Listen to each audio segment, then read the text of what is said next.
Assalamualaikum warahmatullahi wabarakatuh.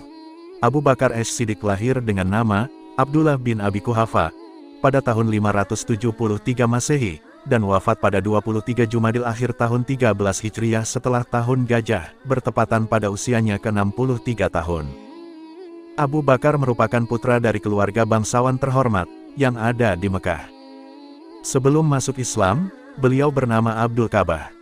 Abu Bakar tumbuh besar di lingkungan bangsa Quraisy, di kota Mekah dan merupakan keturunan terhormat dari kabilah Taim.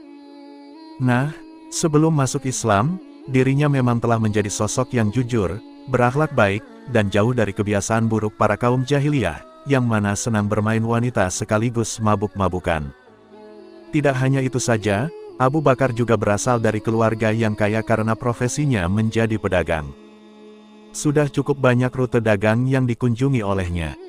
Ketika berdagang pun, Abu Bakar tetap mengamalkan sikap jujur dan ramahnya, sehingga dianggap sebagai pedagang terhormat di antara bangsa Quraisy. Dalam Sirah Nabawiyah, Ibnu Hisham turut menjelaskan, bahwa Abu Bakar adalah sosok yang lemah lembut, sekaligus sopan santun kepada kaumnya. Sebagai seorang pedagang yang memiliki akhlak istimewa, dirinya juga kerap didatangi oleh para pemimpin kaum untuk meminta pendapat. Hal tersebut, karena Abu Bakar juga terkenal akan ilmunya yang luas, pengalaman berdagangnya yang mapan, sehingga kedudukannya makin tinggi di antara bangsa Quraisy. Berdasarkan kitab Hayatus Sahabah, dituliskan bahwa Abu Bakar masuk agama Islam setelah diajak langsung oleh Nabi Muhammad. Setelah itu, Abu Bakar menjadi sosok pendakwah ajaran Islam kepada beberapa tokoh penting, sebut saja ada Utsman bin Affan, Zubair bin Awam, Talha bin Ubaidillah, Sa'ad bin Abi Waqqas, dan masih banyak lainnya. Sayangnya, istri Abu Bakar yang bernama Qutailah binti Abdul Uzza, enggan menerima Islam sebagai agamanya, sehingga diceraikan oleh Abu Bakar. Sementara istrinya yang lain yakni Ummu Ruman, bersedia menjadi seorang muslimah. Sebelum meninggal dunia, Abu Bakar sudah menderita sakit selama kurang lebih 15 hari. Pada saat itu, dirinya hanya bisa terbaring lemah di tempat tidur, dan tidak dapat melakukan salat berjamaah bersama sahabat lainnya. Berhubung Abu Bakar selalu ditunjuk sebagai imam masjid, tetapi kala itu tengah sakit, maka digantikan oleh Umar bin Khattab supaya salat berjamaah tetap dapat berjalan. Abu Bakar pun meninggal pada usia ke-63 tahun, dan jenazahnya dimandikan oleh istrinya yang bernama Asma binti Amisi, sesuai dengan wasiatnya. Terkait penyebab sakitnya ini, ada beberapa sumber yang mengatakan bahwa Abu Bakar mengonsumsi makanan yang telah diracun oleh seorang Yahudi. Kala itu, Abu Bakar tengah memakannya bersama Al-Haris bin Qaladah, dan Al-Atab bin Usaid, yang kemudian keduanya mengalami penyakit sama dan meninggal di hari yang sama pula.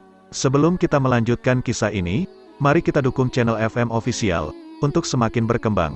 Dengan cara meng-subscribe dan menyalakan tombol loncengnya, tekan tombol like dan silahkan share video ini, agar banyak yang tahu tentang kisah ini, supaya kisah ini tidak berhenti pada kalian. Semoga yang kalian lakukan dinilai pahala oleh Allah Subhanahu wa Ta'ala.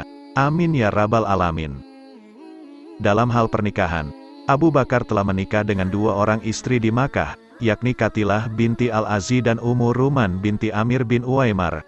Dari istri pertama, dirinya dianugerahi dua orang anak bernama Abdullah dan Asma. Sementara dari istri keduanya, dirinya dianugerahi dua anak pula yakni Abdurrahman dan Aisyah.